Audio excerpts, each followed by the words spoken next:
Supreme Magus, Web Novel, Chapter 44, Doubts and Regrets. Lith's interest was really piqued, so he let Nana continue, keeping his questions for later. Based on how a student performs, she is able to gain or lose points. Individual points or group points? Lith felt so dumb, he had not even finished his previous thought, that he already had been forced to contradict himself. I swear, if there's some kind of retarded household competition, I'll take back every second guess I had about my choice. Nana raised her eyebrows in disbelief. Do you even remember what did I tell you the last time about the academies and their students?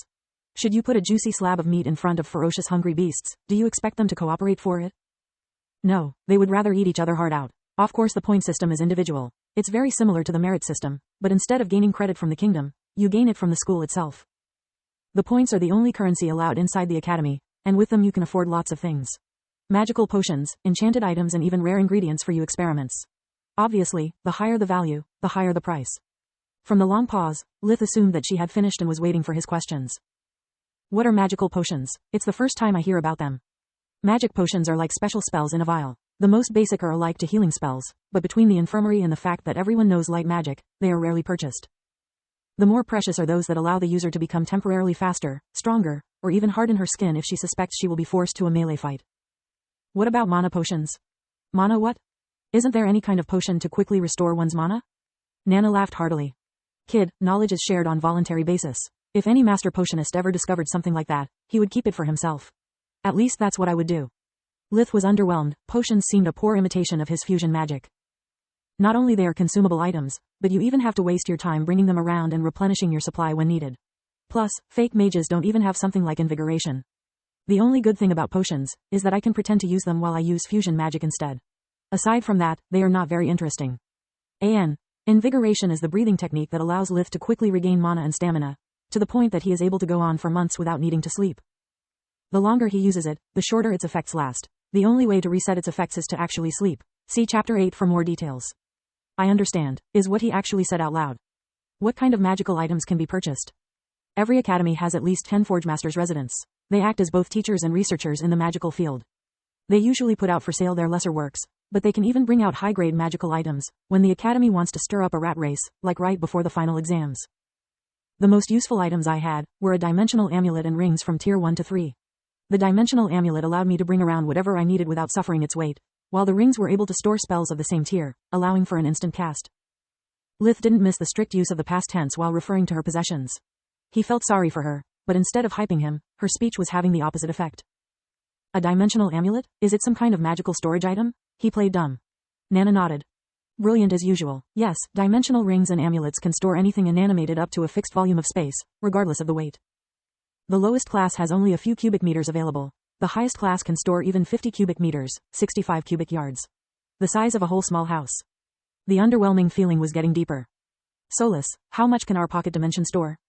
At the moment the storage can hold thrice as much the so-called highest class, and is still expanding. The library space, or Soluspedia, as you call it, is now around 30 cubic meters, 39 square yards, big.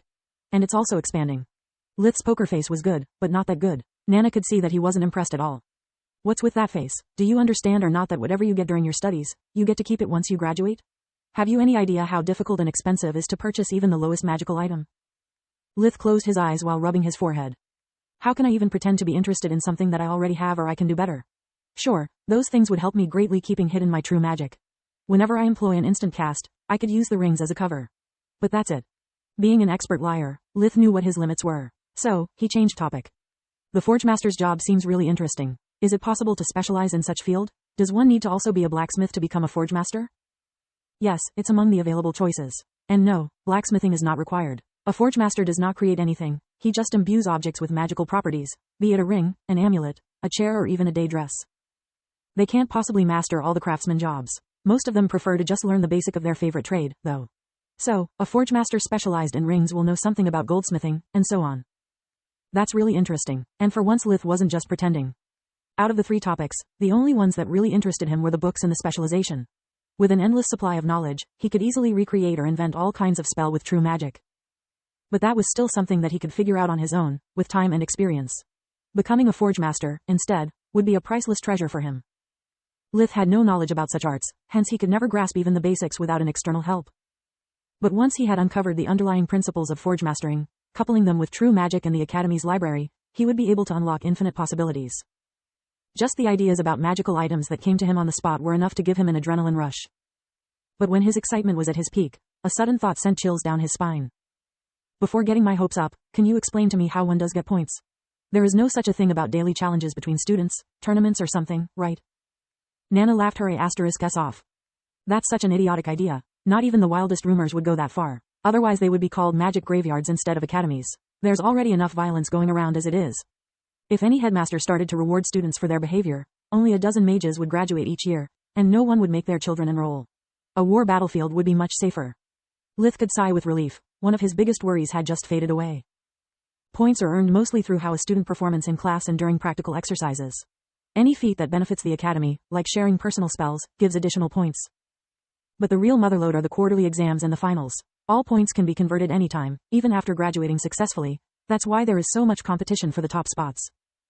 Beware, thought. Even if discipline won't give you any extra point, it can easily make you lose a lot of them. Aside from failing tests repeatedly, is the only way to lower your score.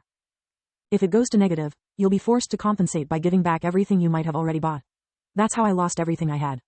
Nana sighed, her voice filled with sadness and regret, tormenting her neck where probably her dimensional amulet used to be. Count Lark intervened, explaining their reason to hide such things from him.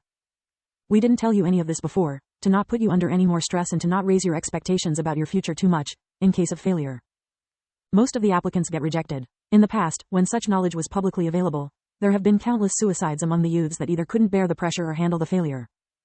Especially for those of humble origin, being admitted in a magic academy is the only way to escape their destiny. To a lesser extent, the same could be said for nobles and merchants' sons that are not in the line of succession. I can see that happening, but honestly, I don't see the point in telling me all this.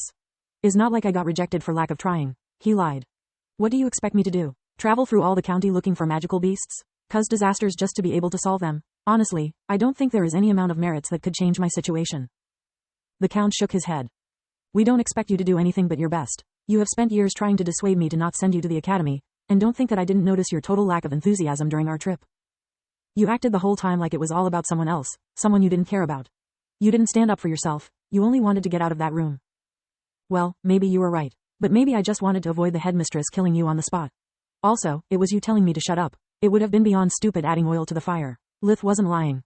In that moment, when he had saw the headmistress' eyes overloading with mana, he had been seriously worried about the Lark's family destiny, and had decided to drag the Count away as soon as possible.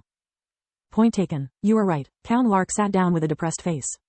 Bottom line, we still have a few cards to play. Most likely, nothing will come out of them. But if by any chance we succeed, we need you to do more than sit on the sidelines. That's the point.